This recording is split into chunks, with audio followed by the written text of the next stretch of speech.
At their Starbase rocket testing facility, SpaceX has had a roller coaster few years.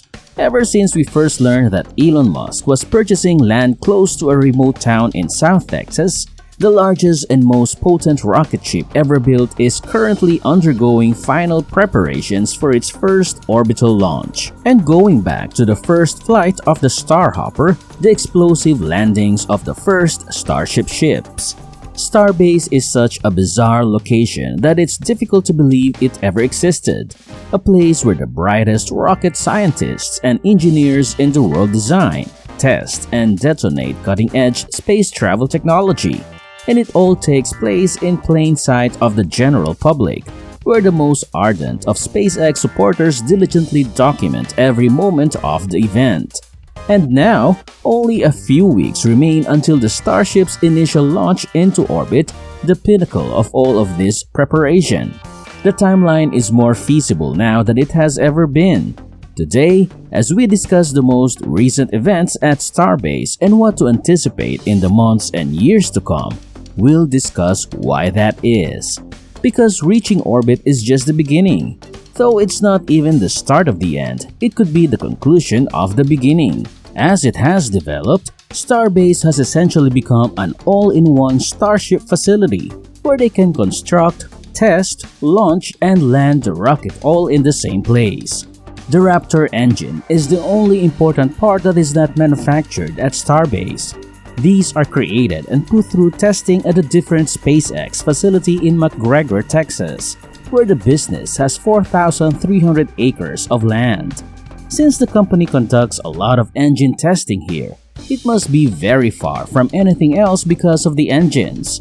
Over the past 2 years, Starbase infrastructure has expanded dramatically. The rocket site all but engulfs the historic community of Boca Chica.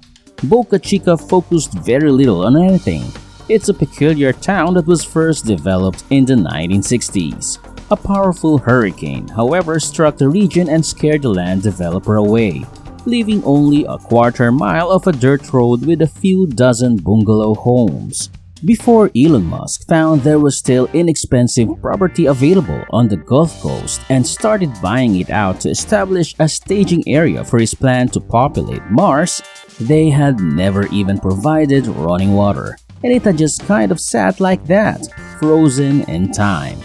The Starbase stretches out alongside Boca Chica Boulevard and Highway 4. From the west, it appears to be a typical industrial area with large towers and cranes until you arrive at the recognizable Starbase sign and notice rocket ship nose cones poking over the walls. The Starship factory occupies most of the available space. The rockets are produced in ring segments, one at a time in a series of low, broad tents on spring structures. The rings are then loaded onto a spaceship on an extremely heavy booster. There are high bays, wide bays, and a recently built mega bay in one of the vertical assembly structures. At any time, the Star Factory will have several vehicles under construction. Booster 7 and the fully finished Ship 24 are both available right now. A mostly finished Ship 25 and a Ship 26 that is still being constructed join them. Ship 32 already has parts kicking around the factory, and Booster number 8 should be prepared as well. They therefore stay highly active in this area. The rockets are loaded onto a large truck when they are ready for testing, and they are gently rolled 3 miles to the launch pad. Highway 4's section between the Star Factory and the launch pad had recently been paved to accommodate spaceship transportation. The only part of the road that is smooth is this one. The actual launch facility is where the magic happens. It is close to Boca Chica Beach and far enough from the plant and the community that no one is in danger from an exploding rocket. One of the greatest complaints made by locals is that SpaceX rocket testing interferes with their day at the beach. In all honesty, there have been many complaints about SpaceX and what they are doing, most of which have to do with the potential environmental effects of launching and maybe exploding the biggest rocket ever built. But this year, everything changed when SpaceX received FAA authority to launch at least 5 test flights into orbit. To be fair, all we have to rely on is what the authorities tell us. But regrettably, Elon Musk is that person, and he is the most erratic timekeeper in the game. However, we can confidently say that we are closer than ever now, in the fall of 2022. At least, that isn't a lie. But in all seriousness, there is a lot of evidence to support this. According to Elon's most recent statements, a Starship will take to the skies in November. The Raptor's 2 engines are significant. These weren't even in existence when SpaceX first tagged the original 420 spaceships and Ultra Heavy combo. The first Raptor version was loaded into such vehicles, which were far less powerful than the present setup of 33 engines. They even had fewer engines in that booster. Therefore, it is quite unlikely that the old Starship would have traveled into space. Simply put, there was insufficient ground infrastructure or push to make it work. Just the orbital launch mount, the Mechazilla Tower, and the tank farm have seen so much improvement this year at Starbase. This infrastructure, which Elon refers to as Stage 0, is essential to making the whole thing viable. The launch mount is in charge of spin-starting the Raptor engines via external connections and supplies fuel and power to the booster. This adds even more intricacy to the launch mount while saving a significant amount of weight on the rocket. We are aware that progress on the orbital test was hampered this summer by an explosion that occurred during one of these engine spin prime tests with Booster 7 on the launch platform. But it also provided SpaceX with a chance to learn from a mistake before anything worse happened. The launch mount was improved with a new water deluge system, and more shielding was created and installed around the booster's engine mounts. We are proceeding very carefully. If there is RUD on the pad, progress on the Starship will be set back by about 6 months, Elon Musk recently responded on Twitter.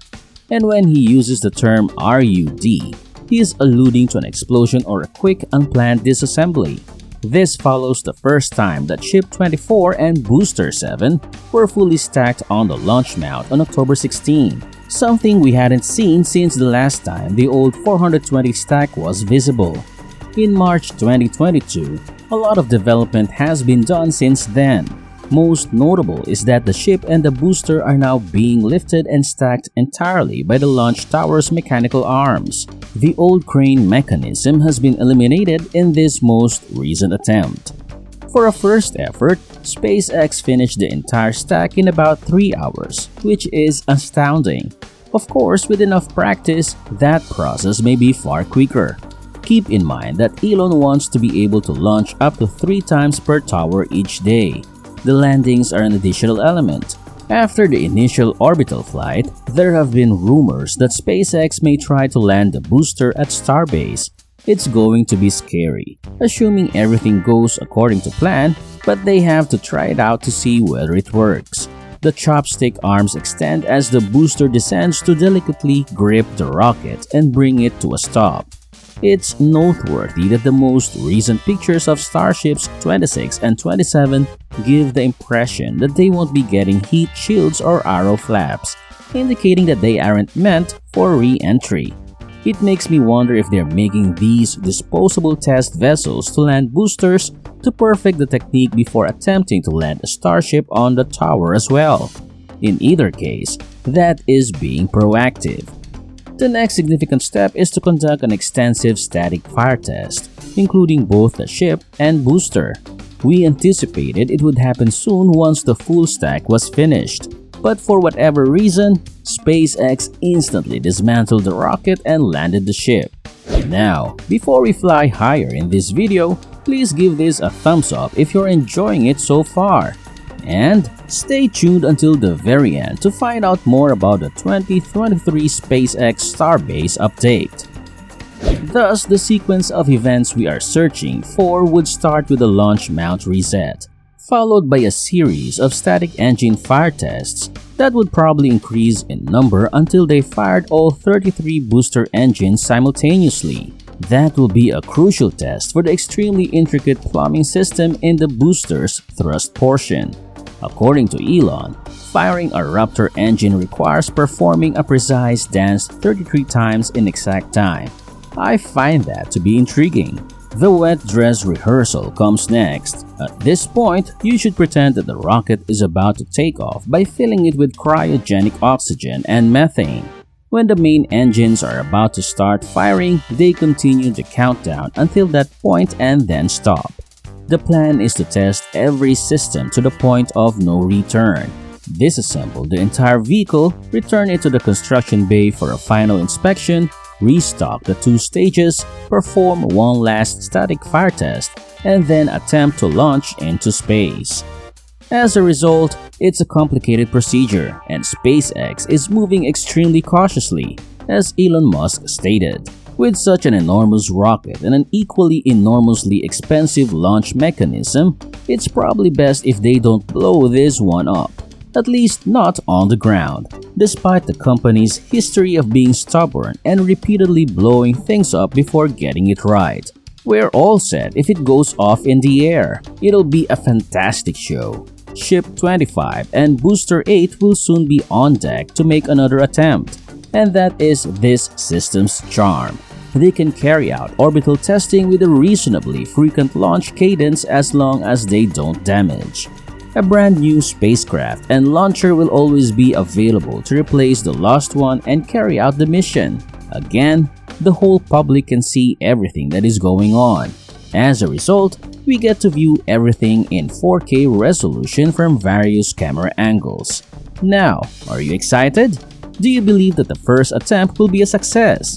Comment your thoughts in the comment section below. That's it for today. Thanks for watching. I'm Fred. Please subscribe to our channel for more SpaceX updates and like and share this video. Now, do you want to know another facility owned by Elon Musk or an incredible vehicle is currently being made? If yes, then click and watch the next video here.